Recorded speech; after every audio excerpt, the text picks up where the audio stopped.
при поддержке паблика «История мира Warcraft». Ссылка в описании. Каждое дополнение World of Warcraft сопровождается уникальным событием, будь это нашествие зомби или демонов Пылающего Легиона. К сожалению, многие игроки не застали этих эпичных моментов. Мы же постараемся подробно восстановить сцены прошлого, рассказать новичкам о былых временах, а у ветеранов вызвать ностальгию. Для начала предлагаю отправиться в далекий 2006 и узнать, как проходил самый глобальный ивент за всю историю World of Warcraft – открытие врат Анкиража.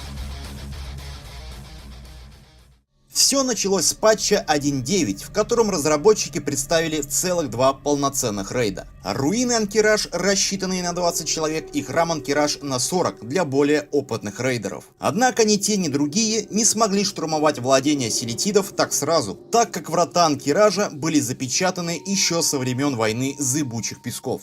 По ту сторону врат героев ждала целая армия разъяренных жуков. Угроза была достаточно серьезной, поэтому Орде и Альянсу предстояло собрать собственную армию, которую нужно было как-то содержать. И это стало первой задачей для героев Азерота.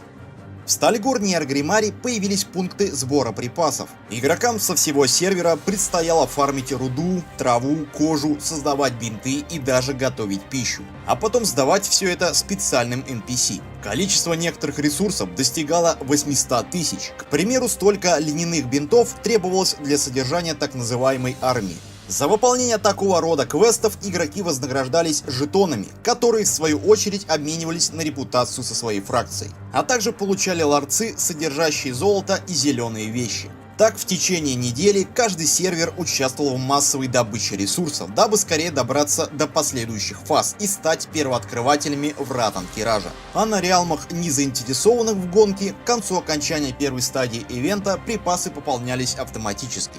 По окончанию сдачи всех ресурсов армия Калимдора готовилась к Великой войне. Однако врата все еще предстояло открыть. Как оказалось, существует могущественный артефакт, сломанный во времена войны Зыбучих Песков – скипетр Анкиража. Думаю, несложно догадаться, что следующим шагом для героев стал его сбор. Игроков ожидала самая длинная и сложная цепочка заданий за всю историю WoW. Только лучшие из лучших смогли первыми достичь поставленной задачи. К тому же большинство заданий требовали айтемов с поверженных боссов актуальных подземелий, отчего Великий Скипетр собирали лишь одному человеку из рейда в целях экономии времени. Но давайте все по порядку.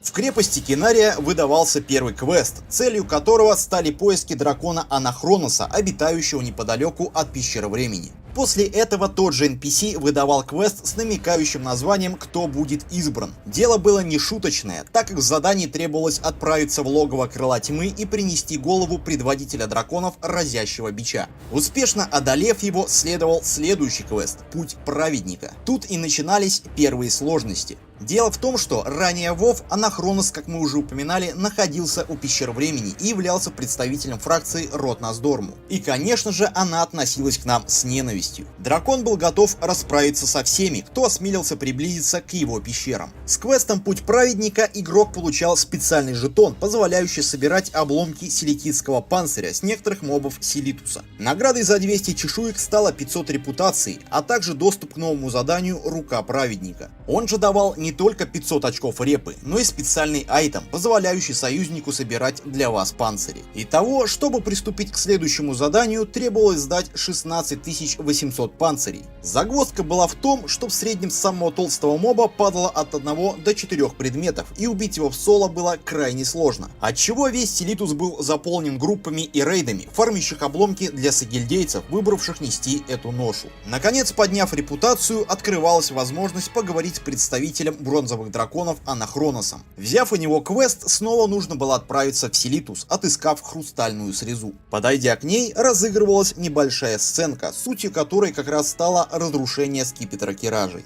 После чего нужно было лететь обратно к Анахронусу. И тут оказалось, что все потуги, совершенные игроками до этого момента, были лишь подготовкой к настоящей хардкорной цепочке. Но о ней предлагаю поговорить во второй серии этой рубрики.